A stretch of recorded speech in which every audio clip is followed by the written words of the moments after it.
Hello and welcome to today's video break. We are in Psalm 33:16. No king, listen to this, is cool, is saved by the size of his army. No warrior escapes by his great strength. How contrary to popular opinion. The more, the better. You know, the when we're trying to defeat an army, when we have a problem to solve, often it's in great numbers that we're looking at. If we just had X amount of numbers, we can achieve this. Whether it's, the bottom dollar, if we have more money, we can do this. If we have more people, we can do this. If we just had more resources.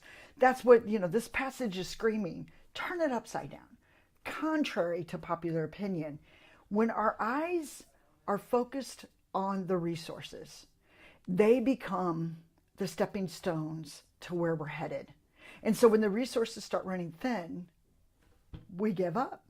We become exhausted. We become discouraged. But, in Scripture, it's quite the opposite. When our resources are thin, that's a great place to press in and say, okay, God, this is only going to be because of you, because of your army, because of your strength, because of what you are going to provide. But be very, very cautious. If our faith is in numbers, if we're calculating, if our faith is in what we're looking at, what we're observing, what we're seeing, it's in the wrong place. And then, like I just said, it becomes calculated by what we're seeing. Faith can't be calculated by what we see. Faith is calculated in a whole different realm. Faith is this place where we're trusting in what God says is true despite what we're actually seeing. Can you imagine the army being, when the Egyptians were holding the Israelites captive, and when the Lord released them and Moses was leading them out? Can you imagine coming to the river, and can you imagine them seeing, oh my word, now what? Now what are we going to do? The fretting, the anxiety that occurred when they saw that the army's chasing them. But Moses was a cool person because he didn't put his faith in what he could see. He put his faith in what God had called him to do.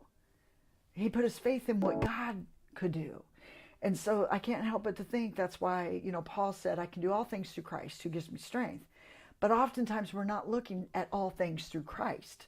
We're looking at all things through our numbers. We're looking at all things through our calculation. We're looking at what makes sense. We're looking at not what we can imagine what God can do or what God said he's going to do. It's so contrary. Our minds don't normally work that way. And so be very cautious of where you are running to. I'm going to just say it here. Where does your confidence come from?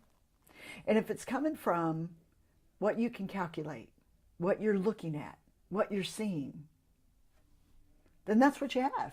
But what about if we started calculating? What about if our confidence came from not the great numbers, not the bottom dollar, not the resources that maybe we're looking at for our source of strength?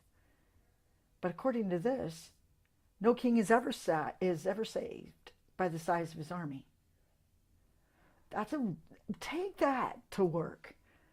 Allow that scripture to be a part of when you're creeping into discouragement because it looks like your resources are dwindling. That is a great place to say, okay, God, what is it that you're calling me to do? Help me to rely upon what you're providing, what you're giving, and watch your faith just increase. Not because all your resources are going to come piling in, because your eyes have turned to a different source as your source of strength. Oh, friend, have a great day.